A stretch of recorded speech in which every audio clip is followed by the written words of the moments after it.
This is the Co-Optimus review of Dragon's Crown, developed by Vanillaware and published by Atlas.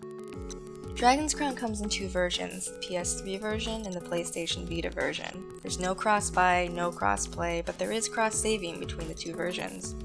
4-player co-op is supported. On the PS3, couch, online, and combo co-op is supported, and on the Vita, online and ad hoc is supported. On the PS3, local co-op is immediately available. All of your characters are going to be coming from the same PSN account, so don't expect to be able to log into two PSN accounts at once, for example.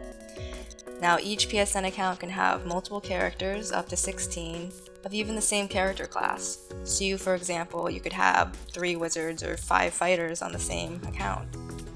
Now, online and ad hoc for the Vita co-op is unlocked after several main quests and missions. First time around, it took me over 6 hours to unlock online play. Now, I didn't rush, but I didn't exactly dilly-dally, so this seems like it's going to be about average. Now, every subsequent character created and placed in the Player 1 slot is going to have to do the same quest line and clear the same areas to unlock online play. As a bit of a silver lining to this, all quest progress is tied to that Player 1 slot, so as long as Player 1 has online co-op unlocked, players 2 through 4 locally can be whatever level they want. When you finally have online co-op unlocked, it handles pretty slickly. When you go to the gate or stables, the 2 areas in town that act as gateways to combat areas, you're asked if you want to go online. Once you're online, you can join a friend's game or a random game. After waiting a few seconds, you'll probably be directly connected. And also, when you're online doing your own stuff and out in an area, and if you have your AI party members set to join on, random players can and often will pop into your game to assist you. Now, sometimes this works out really well and your party members are going to help you beat the crap out of stuff. Sometimes it doesn't work out so well, so there's not really that much of a level restriction that I can see about people joining your game, so sometimes you're going to be able to get people that jump into your game that are much lower level than you, and then they might leave, and in that case they're going to leave behind a clone of their character that's controlled by the AI. Now, there's no swapping back in your own AI at this point. You're stuck with them until you quit the map.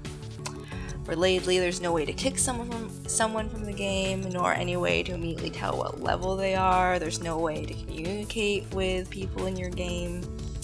And there's no way to directly invite friends to games. And no way to trade items between friends.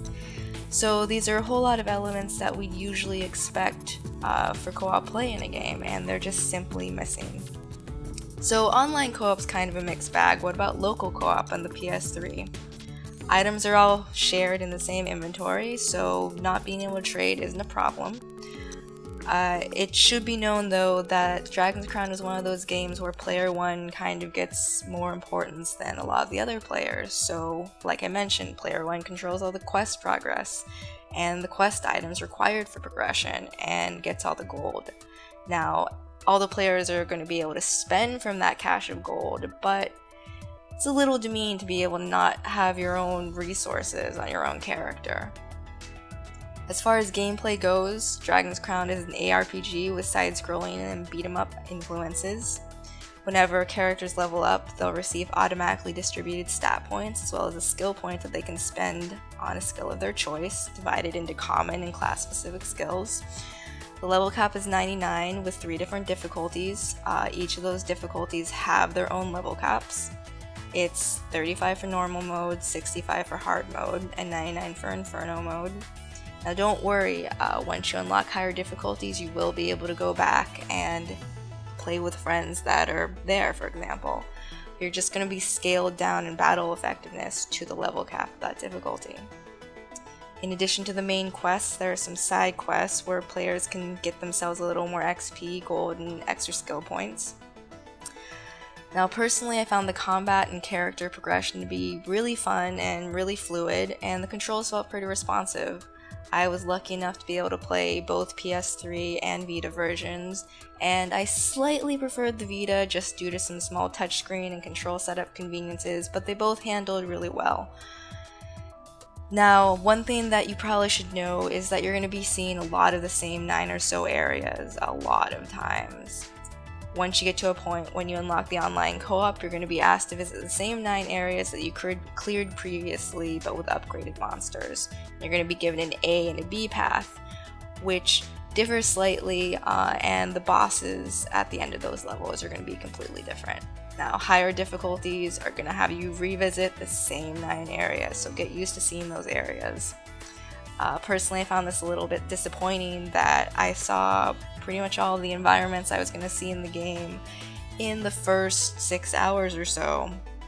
There's a lot more I could say about Dragon's Crown, but I'm going to leave it here. I had a whole lot of fun with the gameplay, and I thought the hand-drawn art was really spectacularly done. But there were a lot of questionable design choices and just missing co-op factors that kind of bogged the game down. And there's also the repetitiveness factor to consider as well. So from a co-op standpoint, probably going to have a lot of fun with it locally and maybe even online, but you're just going to have to take it with a bit of a grain of salt and pick your co-op buddies carefully.